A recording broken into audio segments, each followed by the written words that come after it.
Hey, it's Total Extreme Wrestling 2020, CelJaded playing Monday, week 4 of February 2006. Another episode of Monday Night Raw here, and yes, you're not seeing things, folks. He is back. Jim Ross, returning from injury here. He's been out since the start of the save with a burst appendix, but we got him some surgery, and finally, he is healed, he is recovered, he is back at work here, and not a moment too soon, because we've been getting these red warnings about our commentary team for the longest time on this save. So it is high time we brought back Jim to the commentary desk and use his skills to hopefully get rid of some of these penalties. So great stuff to have him back here on the Shifting Sands mod. And it is Jerry Lawler, of course, welcoming back his old friend Jim Ross. A nice emotional reunion between these two men, promptly ruined by the owner of the company, Vince McMahon, who strips Lawler of his commentary duties. So Vince McMahon really sticking his nose into this situation here, and we know the reason why, because Vince is trying to do everything in his power to undermine Lawler, and this is just his latest power play, because Lawler is desperate to get to WrestleMania, and Vince McMahon is not keen on that idea and making his feelings felt, being known on a regular basis. And this is just the latest example of such, as he has excused Jerry Lawler from the commentary desk indefinitely, because his services are no longer required, because Vince would like to introduce to you Jerry Lawler's replacement, the man that will be sitting alongside Jim Ross as the new voice, the new color commentator on Monday Night Raw. Ladies and gentlemen, I give you Paul Heyman. Yes, the voice of Extreme himself is back, and he will be sitting alongside Jim Ross as the new color commentator on Monday Night Raw. So it will be Jim Ross and Paul Heyman commentating Monday Night Raw from now on. And Lawler is furious at Vince over this decision. And Vince McMahon, of course, leaves looking smug with that look on his face that only Vince McMahon can seem to replicate. So there you have it. Jerry Lawler, unfortunately, has taken the L from Vince McMahon here. He has no longer got a job at that commentary desk. So Jim Ross looks disappointed. Jerry looks disappointed. But Paul Heyman definitely looks very happy. He sent me a message recently on the save saying that he wanted to be called up from OVW. So I acquiesced, and this is the spot that I found for him. So Paul Heyman, he will be doing some road agenting work backstage for us as well, mostly in our hardcore matches, as he's definitely got the skills to do that well. But for now, it will be him and Jim Ross as the new voices here on Monday Night Raw. I'm very looking forward to seeing their work. Or hopefully just not seeing so many negatives for commentary. That would be a start. But nonetheless, with our first scene proper here, it is the World Tag Team Champions Big Show and Kane announcing an open draw for any tag team to enter, and the winners will get a title shot in the main event slot tonight. So the winners will get a tag team title shot if their names are called up from this random draw. This is an opportunity to showcase our tag team division and shine a light on some of our workers who are working in the tag team capacity here on Raw. We did a similar thing with SmackDown a few episodes back, and it was pretty successful. So we're going to try the same thing again, experiment a little bit, kind of mix things up here on this episode of Raw. We're going to give our uppercarders a little bit of a breather and not feature them quite as heavily as they usually are. And we're going to put some more shine, as we said, on our tag teams. And the winners of this random draw will be facing Big Show and Kane later this evening for a shot at their World Tag Team Championships. So you can imagine that quite a few teams are going to be very, very keen to enter their names into that. But in the meantime, it is Armando Alejandro Estrada here with his monstrous client Umaga, saying that if Balls Mahoney and Axel Rotten want a war, Umaga will give them one right now. So Umaga, of course, has been on a rampage recently, tearing through former ECW talent at the behest of Estrada.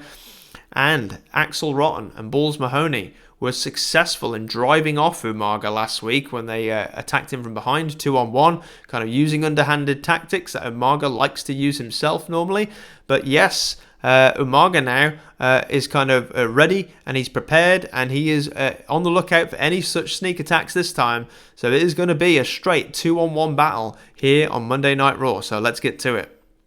Yep, and as you can probably tell, it was not much of a wrestling match. This was more of a fight, because in a short amount of time in this hardcore match, it is Umaga defeating Balls Mahoney with the Samoan Spike there in short order. So even with the numbers disadvantage, Umaga still too dominant and too strong for the ECW, the former ECW stars there. So Umaga still has not been beaten and continues to look stronger and stronger week after week. And after the match, you can probably guess what's going to happen. Umaga now, he's going to try for the beatdown as he always does. But on this occasion, he is driven off by the Singapore cane-wielding Sandman, who makes his debut here on Monday Night Raw. And a pretty transparent kind of segment, really. Just another speed bump on Umaga's path to success. But nonetheless, Sandman here arriving, hopefully, to help his fallen ECW brethren. So the ECW alumni, of course, showing great solidarity and standing together. They just haven't seemed to be able to get much momentum and much heat on Umaga, because Umaga, unfortunately, is just too strong for them. So Umaga here looking dominant once again on Monday Night Raw, and I will say that is Umaga looking stronger every week in terms of popularity. So these segments are definitely having the intended effect. We are on the right track, and hopefully it'll be mission accomplished before long. So good stuff from all involved here, with the ECW stars and Umaga. But now we are going to return to the King, Jerry Lawler, who is being interviewed, and he says he will do anything to get to WrestleMania, regardless of Mr. McMahon's wishes. So, Jerry Lawler, of course, involved in suddenly a rather bitter feud with Vince McMahon. Vince McMahon refusing to add Jerry Lawler to that card at WrestleMania. And his latest power play, of course, was taking Jerry Lawler off commentary, kind of removing his spotlight, if you like, kind of taking that away from him. And Jerry Lawler says that this doesn't matter. This is something that he will overcome, and he will make it to WrestleMania at Vince McMahon's expense if he has to. Now, what exactly does he mean by that when he says at Vince McMahon's expense, against Vince McMahon's wishes? We can only imagine. Depends how heated this issue between the two men gets, or where it's inevitably going to lead. But Jerry Lawler, he is not letting this slide. He will get to WrestleMania if he has his way. But for now, we are back with the All-Americans, our new tag team of Kurt Angle and Shelton Benjamin. And Shelton Benjamin is very eager here to enter the open draw for a shot at the Tag Team Championships. This is just the opportunity they've been waiting for, says Shelton. But Kurt Angle urges patience to the younger star here, because he says that they are not ready for a title shot yet. So Kurt Angle... maybe this storyline should be called Angle's Blueprint, because this is what Angle has laid out. He's got them the new gear, he's got them the name, the music, he has got the plan. He's got it all laid out. He has thought about this for a long time. He's teaming up with Shelton Benjamin, and he says to Shelton that now is not the time for us to challenge for the tag team titles. We need more time in the ring. We need more time to kind of get to know each other's strengths and weaknesses. We need to get our chemistry in order. We need to be a team for longer before we challenge for those belts. We may not get another chance if we fall short. So Kurt Angle really taking the pragmatic approach here, and Shelton has to agree that, maybe now is not the time for them to enter their names into the open draw. But here are two men who are keen on entering their names, because they have no such pragmatism. It is Lance Cade and Trevor Murdoch. But Kurt Angle, upon seeing Lance Cade and Trevor here, say that these two men, they definitely are ready for. So, the rematch is laid out. Cade and Murdoch once again facing Kurt Angle and Shelton Benjamin. Of course, we had a tremendous match between these two teams last time we saw them, and on an episode where tag teams are the focus, I thought we'd run this one back and see if we can recapture some of that magic. So here we go. If we're lucky, it is Kurt Angle, Shelton Benjamin versus Cade and Murdoch, and hopefully another good match here to spotlight our tag team division All right. Well, we had a lot of guys off their game here, but it didn't seem to hurt the segment rating too bad, probably due to the other bonuses that we had going for it. So nonetheless, it is the All-Americans getting the win over Cade and Murdoch with Angle there, getting the Angle slam, and another decent match here. Exactly what we wanted to put some shine on our tag team division. The All-Americans successful again in another good match against Cade and Murdoch. So good stuff from them. And then after the match, it is Angle and Shelton complimenting each other's performance here as Cade and Murdoch have themselves a meltdown because, of course, those two, not only did they lose the match, not only did they lose to Angle and Benjamin again, but they also now have just missed their opportunity to challenge for the World Tag Team Championships as well. So Cade and Murdoch not looking happy with each other here. So good stuff nonetheless. Good match from them. Exactly what we wanted on this particular episode of Monday Night Raw. And wow, we are back here in strong fashion with Shawn Michaels and Booker T. And it is Shawn saying that he will end what Booker T started before Booker interrupts and an argument breaks out. So, great promo here from Shawn Michaels and Booker T, of course. Booker T attacked Shawn Michaels about a month ago or so to kickstart this feud. Booker T wants to become the new showstopper on Monday Night Raw. He wants to replace Shawn Michaels. And Shawn Michaels doing everything he can to upstage Booker. Only the two of them seem to be having problems with that because they've got a win over each other. And the last time they wrestled, they went to a time limit draw as well. So neither man can really kind of get that definitive win that's going to satisfy them yet. And it seems that on this occasion, it's more of the same as Booker T and Shawn Michaels just cannot coexist in the same room. And we've got officials here trying to break up a fight before it begins. And into the bargain, Booker T, creative man that he is, has invented a new catchphrase that will boost his ability on the microphone as he now has a go-to line. So tell me you did not just say that. Booker T has just invented another new catchphrase. Great stuff. I look forward to using Booker T in more segments then and see if we can take advantage of this little boost in the future. So this storyline is certainly going places with segments like this. I'd love to see it. Shawn Michaels and Booker T. Looking forward to seeing them again on another episode of Monday Night Raw. And speaking of acts that I'm looking forward to seeing, it's Francine urging Gregory Helms and Ric Flair to enter the tag title open draw. So this is a great opportunity, Francine says. If you two can just play nice for one night, you've got an opportunity to become tag team champions. So this is the talk of the town now. It's the event that's on everybody's lips and everyone's minds, that the open draw for the tag team championships. What an opportunity. You throw your name in and you could be handed a title shot tonight. There is no downside here, Francine says. It just makes total sense that you two should enter the tag title open draw. And of course, Ric Flair definitely approves of this. The idea of becoming a double champion, of course, an Intercontinental champion and a World Tag Team champion very much appeals to the nature boy. But Gregory Helms, of course, is still going to be Helms, no matter how good the opportunity is. So he's probably grumping and not too happy with the idea. But nonetheless, Francine's going to force him. They're going to enter their names into the tag team draw, along with many other tag teams, some that we've seen and maybe some that we haven't, that have been entering their names as well. So good stuff from this crew, and who knows, maybe we'll see them again later. But nonetheless, it is our WWE champion Edge here, arriving at the arena with Lita in tow and his WWE Championship belt on his arm. It is Edge and Lita here, looking very confident and very pleased with themselves after injuring their nemesis John Cena last week on Raw. So Edge looking forward to a nice easy night tonight here at the arena. Going to spread his wings and enjoy himself a little bit, safe in the knowledge that John Cena has kind of been dealt with and is kind of recovering in hospital, no doubt. So Edge and Lita here arriving on Raw. But next, we are heading over to CM Punk and Triple H, who are having a chat in the back.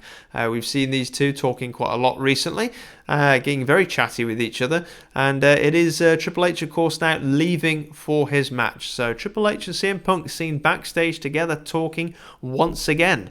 What is going to be the outcome of this? We're not sure yet. Maybe there's some talk of this tag team open draw, perhaps. Who knows? But nonetheless, it is Triple H who will be in action next on Raw in a match. And let's get to it.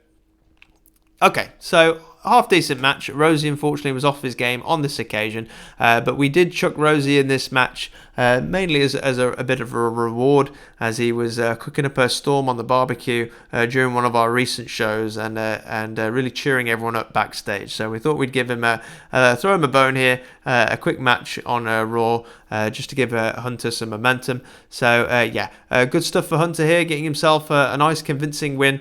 And who knows, maybe we'll be able to do something with Rosie in the future if maybe he's on his game next time anyway. But nonetheless, after the match, it is Triple H celebrating his win in the ring as the camera cuts backstage to CM Punk, who seems impressed with Triple H's performance there. Yeah, it was quite a solid win that Triple H just got. So, CM Punk taking an interest here in Triple H. So, more to come, no doubt, on these two when we see them next time.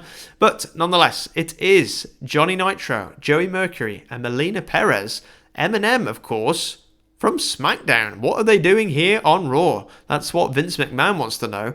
But yes, it is Eminem demanding a spot in this open draw. They were in the building, apparently. They heard the news, and they have approached Vince McMahon and say they want their names entered into that draw.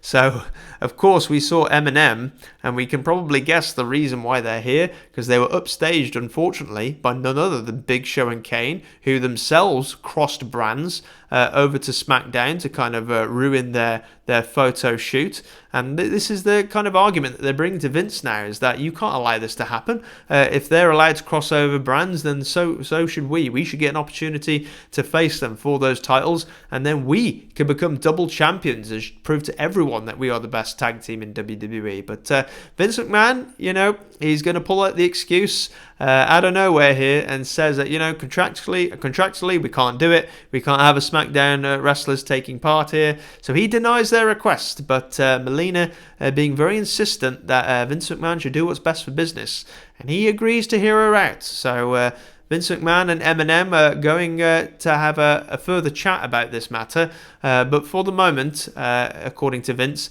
they will not be able to enter into the open draw tonight.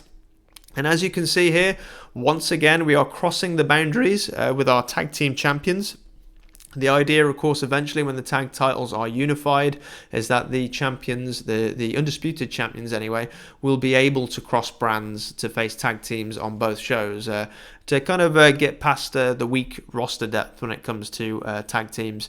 This is kind of one of the plans that we've got in place to hopefully counteract that problem. So, nonetheless, a good segment here from Eminem and Vince. As we move on, it is Vince now spinning out of that last segment. He is pulled aside and he is asked to comment on the situation with Jerry Lawler. And Vince McMahon says that WWE does not and never will have plans to advertise Jerry Lawler for WrestleMania. So Vince McMahon is making it as clear as he can here.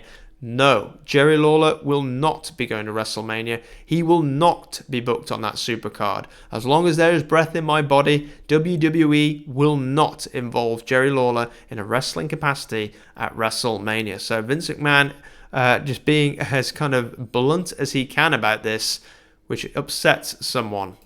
And you know who it is. It upsets Jerry Lawler. He is enraged, in fact, as Lawler here gets himself ejected from the building for making threats against Vince. So Jerry Lawler approaches Vince here, yelling obscenities at him. Everything I have done for you, Vince, this is the way I get treated. I'm going to punch you in your face right now. You name it. The security now on the scene. They're breaking this kind of a situation up. And Vince McMahon says, I want him out of here. Get him out of here. And Vince McMahon has had Jerry Lawler chucked out of Monday Night Raw completely. So this is it, folks. Jerry Lawler and Vince McMahon now. These two are on a collision course by the looks of it. How is this going to shake out? Stay tuned to future episodes of Raw to find out. But we are now cutting back to our tag team division once again. We're still here with the open draw, and we've got another team who is entering their names into that draw. It is Carlito and Chris Masters here entering their names into the hat. And of course, Kane and Big Show have kind of crossed paths with Carlito and Chris Masters before backstage and gotten physical with them. So now it is Kane and Big Show approaching the two men as they enter their names into the draw to say, you know what? We hope that you win, because that'll just give us an opportunity to get our hands on you. So Big Show, Kane, Carlito and Chris Masters, definitely an issue here between these two teams, but more on that still to come. And now we are back with Mickie James and Trish Stratus. Yes, this is exactly where we want to be.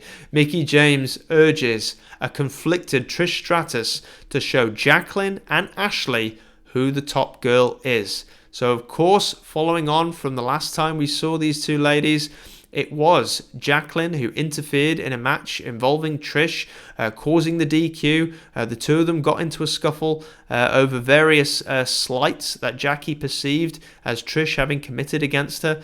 And it was Mickie James who kind of caught the brunt of Trish's frustration there, as Mickie James was shoved down by Trish. And Mickie, as she was getting treated to in the trainer's room, Trish, of course, very apologetic. And Mickie James said, well, if you want to make it up to me and you want to make it up to yourself, Trish, you need to teach Jackie and Ashley a lesson. So Mickie kind of dragging Ashley's name into this. Of course, someone else has had a few problems with Trish lately as well. But Mickie James making the point here, look, Trish, you are the WWE Women's Champion, okay? You should be treated with respect. You are the top girl around here, and you shouldn't have Jackie and Ashley accusing you of things and getting involved in your business and costing you matches and just everything that Mickie can kind of throw at them here. Mickie James is saying that, you know, Trish is the best. You're the best, Trish, and you need to act like it. You need to get tough with these women and show them who's boss. So Trish Stratus here, still feeling conflicted, but ultimately being won over by Mickie's words. So it will be Trish Stratus and Mickie James versus Jacqueline and Ashley in a tag team match here for our women's division on Monday Night Raw. And there you have it. So, good reaction from the crowd. So, good stuff here. It is Trish Stratus and Mickie James getting the win over Ashley and Jacqueline. This time with Trish getting the win over Jacqueline there, getting the pin on Jacqueline. So, of course, Trish, tremendous worker here, holding this match together. Love to see it. And it is Jacqueline falling foul of Trish on this occasion. But, as tends to be the case with this feud, with this match, with this story, yes, the biggest story is after the match, where Mickie now goads Trish into slapping Ashley. Trish is immediately sorry, but Ashley leaves upset. So wow, what a development here. So Mickie again, following on from what we heard earlier, she says to Trish, look, it's tough love. You need to teach this girl a lesson. Put her in her place. She can't be acting out at you like this. You need to show her who's boss. You need to show her who's boss. And show her, Trish. Show her who the top girl is. And Trish kind of getting a little bit carried away here, full of emotion. And ends up hitting Ashley after the match. I mean, it's kind of funny, isn't it, really? You can imagine there was a few forearms and a few stray hands being thrown in this match already. But obviously this is the one that matters, as she slaps Ashley, kind of really punches down here on her young protege. And Ashley not so much hurt by this physically as she is kind of mentally and emotionally, as Ashley leaves looking very upset here with Trish. Obviously the two women were kind of having problems, but this has only made things worse, it would seem. And Trish just cannot believe what she just did and kind of what she allowed herself to do there. But Mickie James now, just to add to Trish's confusion, is comforting her and says, no, don't worry, Trish, you did the right thing. You did the right thing. I'm proud of you, Trish. You did the right thing. So Trish Stratus here just cannot seem to catch a break and cannot seem to do the right thing and cannot seem to do right by her friends when she needs to the most. And, we all know who to blame for that, don't we? Yes, so marching on here, it is Edge and Lita out once again to bury John Cena. But look who it is. John Cena is here. No one expected to see him tonight after the beating he took last week, but he is back. It's an FU for Edge.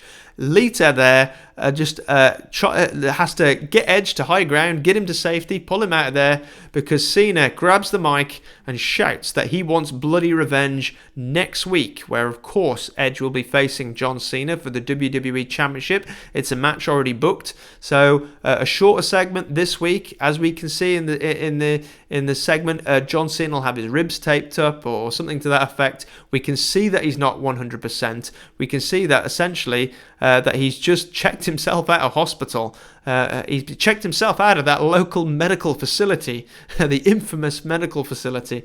And yes, Cena does not belong in that ring right now. So we won't be able to show much more kind of footage of him. He needs to kind of go back and kind of rest up and get some care and get some quality time away from the ring, because he's in no condition to be here. But even amped up on adrenaline and kind of not at his best, he still gets Edge the FU, and Edge still, in the face of a wounded man, runs for high ground, kind of the coward that he is. So good stuff here. As I say, just a quick segment here to keep this issue ticking along. When we return to it next week, it will be given the full focus, where Edge will face John Cena for the WWE Championship. So make sure you don't miss that episode coming up soon. All right, and now our main event is fast approaching, where the Big Show here is going to announce the winners of the Tag Team Championship Open Draw. And just for maximum wrestle cringe quality, I'm imagining we've got some kind of device like a little lottery machine or something, or something that Big Show has to kind of operate that involves some kind of like mechanical conundrum, and it's going to take him at least like 3 to 4 minutes to kind of get the name out of this machine, while Kane stands there looking really awkward, wondering what's going on. So, well, maybe we don't want to wish for that, but nonetheless, it is Big Show here somehow being entrusted to announce the winner of the Tag Team Championship Open Draw. So this lucky team now is getting themselves scot-free a title shot, a World Tag Team Championship shot here in the main event. The winners are Gregory Helms and Ric Flair. Yes, folks, they've done it. They have won. They are getting the main event slot. And Helms and Flair celebrating like idiots here because the match is on. So Francine kind of demanding focus from these two men as they make their entrance. And Helms, even though he didn't even want to be involved in this competition, he's just so happy to have won something. Playing up the right heel here, kind of hugging Flair, really throwing caution to the wind. He's so happy. He wanted this all along. Of course he did. And Ric Flair, of course, has the opportunity now to become a double champion. So this is it. Can they do it? Big Show and Kane certainly came here to fight, and that it is a tall order to beat these two men, even on their worst day. So Gregory Helms and Ric Flair with Francine at ringside versus Big Show and Kane. The World Tag Team Championships are on the line. Let's get to the match. Alright, and in a bout that had good heat and decent wrestling. No, I'm sorry folks. Big Show and Kane are still your WWE World Tag Team Champions, because they defeat Gregory Helms and Ric Flair when Big Show pins Helms with a double choke slam because his partner Ric Flair has been distracted by none other than Francine. So, oh dear, even though Helms and Ric Flair showed excellent chemistry again, which is really encouraging, it seems the Nature Boy couldn't keep his wandering eyes off Francine long enough to find success in this match. So, whether she wanted to or not, Francine became the difference maker in this match, as poor Helms was fed to the wolves here by Big Show and Kane getting hit with a double choke slam. And as the dust settles, Helms finally recovers, and he cannot believe what's just happened. Like, where were you? Where were you, Flair? And Flair's kind of there picking up his partner and saying, oh, sorry, I'm sorry. I don't know what came over me. I got a bit distracted. And Helms is now is still in his groggy state, absolutely irate here at Flair for costing them the WWE World Tag Team Championships. And Francine, of course, beside herself as well, trying to calm the situation down between the two men. But of course, there's only so much you can do, because Francine, although she tries, She can't quite stop Helms and Flair now from getting into a brawl after the match. So it's finally happened. It's broken down at last, folks. Helms and Flair are going at it, right hands, left hands, and just a really kind of, I like to think this is like a really pathetic brawl between the two men. They're just kind of exhausted. You've got Francine getting involved. They're kind of slapping each other, and yeah, just a really pathetic brawl between these two men. Just great, really great stuff. And there you've got the tag team champions, of course, in the ring, just kind of laughing this off, celebrating their dominant win, of course. So unfortunately, even though it was a great opportunity for them, Helms and Ric Flair just couldn't stay on the right page long enough to win this against our established tag team champions. So that is it for Monday Night Raw by the looks of it, folks. Or is it? Because we've got one last segment, and here they are. It's Nitro and Mercury with Melina alongside them. They are back, and they appear on the rampway with their photographers that were chased away last time on SmackDown, if you remember, by Big Show and Kane. And their music hits, their Titantron hits, and it appears that they have just upstaged Big Show and Kane's celebration. And Big Show and Kane, of course, now exiting the ring, coming up the rampway now to kind of make an example out of Eminem. But we've got officials flooding in from the backstage area to try and quell this chaos before it begins. And Eminem looking very pleased with themselves as it's their turn to upstage the World Tag Team Champions. So Eminem, of course, holding up their own belts, Big Show and Kane holding up theirs, and you can see here Tag Team Champions from dual brands clearly have an issue that will need to be settled before long. And that, ladies and gentlemen, is our final segment here for Monday Night Raw. So let's get the official word. All right, it's a 75, so we're deep in the green, exactly where we wanted to be. Of course, a little bit of a slower episode in the fact that we wanted to showcase more of our mid-card acts and give our upper card a little bit of a break, as they've had a lot of focus recently anyway. So a good show here, not as blow away strong as the previous episodes have been, but something definitely a bit different for Raw, and kind of mixing things up a little bit with some fresh storylines in there, as along with some dependable old ones as well. So I do hope you enjoyed this slight change in direction for Monday Night Raw. My name was Alex. That was Monday, week 4 of February 2006. As always, have a great day. When we come back on the next episode, it will be the episode of SmackDown for week 4 in February, and looking forward to showing you that one. So yeah, talk to you again next time.